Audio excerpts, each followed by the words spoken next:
பூஸ்டா இருக்கு. ஒரு மாரி பதட்டமா இருக்கு.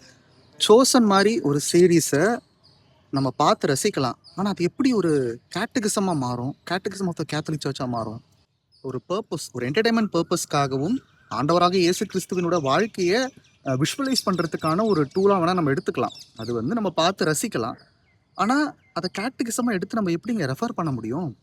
நெறைய விஷயங்கள், பைபிள்ல இல்லாத பல விஷயங்கள் அதுல இருக்கு. அது மட்டும் இல்லாம நற்கருணை ஆண்டவர பத்தி பெருசா அங்க அதுல எந்த ஒரு இம்பார்ட்டன்ஸுமே கிடையாது.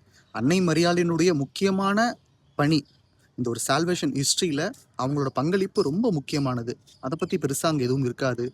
நெறைய இடங்கள்ல வந்து நம்ம ஆண்டவர் இயேசு கிறிஸ்து மறைவுரை குடுக்கறதுக்கு முன்னாடி அவர் பிராக்டிஸ் பண்ற மாரிலாம் காமிப்பாங்க.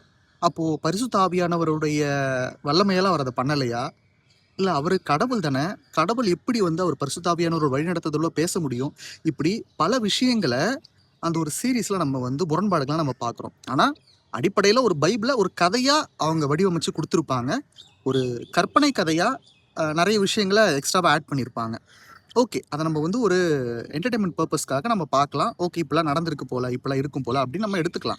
ஆனா, அது ஒரு கேட்டகிசமா கொண்டு வரும்போது, நாளைக்கு ஃபியூச்சர் ஜெனரேஷன் என்ன பண்ணுவாங்க? அத ரெஃபர் பண்ண ஆரம்பிப்பாங்க. கேட்டகிசம் புக்ல இப்படி இருக்கு. ஆனா, அந்த சீரிஸ்ல இது இப்படி இருக்கு. எத நம்ம ரெஃபர் பண்றது? அதே மாரி இந்த மாரி சீரிஸ் எல்லாமே நெறைய பேர் இன்னும் இன்ஃப்ளூயன்ஸ் பண்ணும். இதுதான் உண்மை நம்ப ஆரம்பிப்பாங்க. அப்போ இது ஒரு கேட்டகிசமா மாத்துறதுல எவ்வளவு பெரிய பிரச்சனை வருதுன்னு பாருங்களேன். நம்ம சர்ச்சோடைய அடித்தளமே ஆடிடுங்க. Catechism of the Catholic Church வந்து நமக்கு பல விஷயங்கள் பைபிளை எப்படி படிக்கணும், நம்ம கிறிஸ்தவ வாழ்க்கை, கத்தோலிக்க வாழ்க்கை எவ்வாறாக இருக்க வேண்டும், பல மறை உண்மைகளுக்கு தெளிவு கொடுக்கிறது catechism of the Catholic church. ஆனா அந்த மறை உண்மைகளுடைய விளக்கங்களே இப்ப மாறிடுமே. இது மிகப்பெரிய ஆபத்து. எனக்கு தெரியல, எனக்கு என்ன சொல்றதுன்னு தெரியல. மனசு வெதும்பி ரொம்ப கஷ்டப்பட்டு இந்த ஒரு வீடியோ நான் போடுறேன்.